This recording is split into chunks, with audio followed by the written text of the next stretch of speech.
Obviously, your journalism honed your writing skills, and I had the great pleasure last year of reading your amazing book, Die Laughing, the biography of the late and great cartoonist at the Australian, Bill Leak. It's a cracking read. The introduction is by another iconic Australian who recently passed away, Barry Humphries. Tell us why these two men were such important figures and remain inspirational for those of us who are fighting the culture wars today.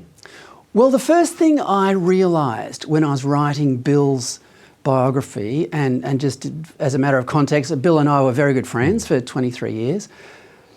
The first thing I realised was just how emblematic his biography was of Australian post-war culture. So Bill was born in 1956.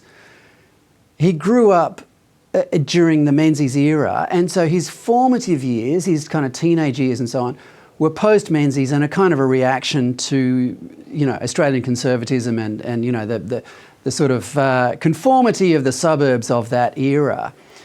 And he became very hedonistic, I've got to say, and very liberal, small L liberal, and a lefty. So, you know, his initial passions were music and art. In his late teens, he decided that he would pursue art instead of music, although he did remain an accomplished or a very skilled pianist throughout his life. He just loved jazz.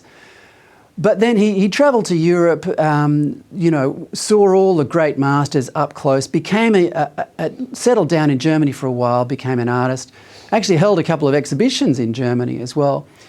And when he came back here, couldn't cut it as an artist, so he quickly morphed into a cartoonist. He was an extremely funny bloke and an incredible larrikin, the definitive larrikin. So when he came back in the 80s, you know, Sydney especially was really thriving. There's a lot of money around, and Australian larrikin humour was kind of on the up. And Bill very much epitomised that. And he was at Fairfax at the time, and then in the early 90s he switched over to News Corp. And in his transition to News Corp, when he became a cartoonist at the Australian, he started sort of broadening his thinking. He was still a bit of a lefty, but he slowly started to drift towards a more classical liberalism, having been such a free thinker himself all his life.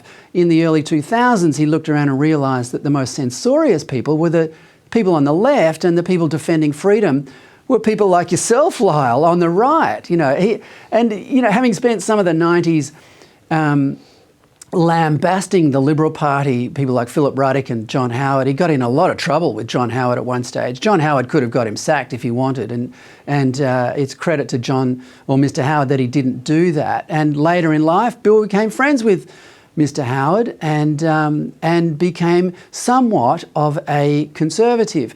And so Bill and I actually made the same transition at that time. And what I'm trying to say here is that all those eras that he lived through, he kind of epitomised those eras.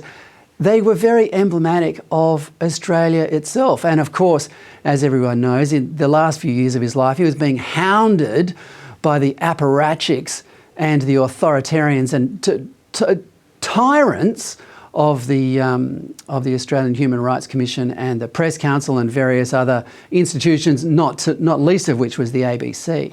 So it's a great story, a great Australian story. As for Barry, sorry, getting back to your original question, as for Barry, I mean, Barry is, you know, again, he's very much Australia's, the funniest Australian who ever lived. The thing I love about Barry is that his most sort of vicious, satirical characters always retained something that you could like about them, you know, whether it was Edna's inability to fully escape the suburbs, or Sir Les's just sort of irreverence towards anything that was, you know, authoritarian or whatever. You know, despite them being such tasteless characters, we could still, as Australians especially, we could still love them, which is what made Barry so genius.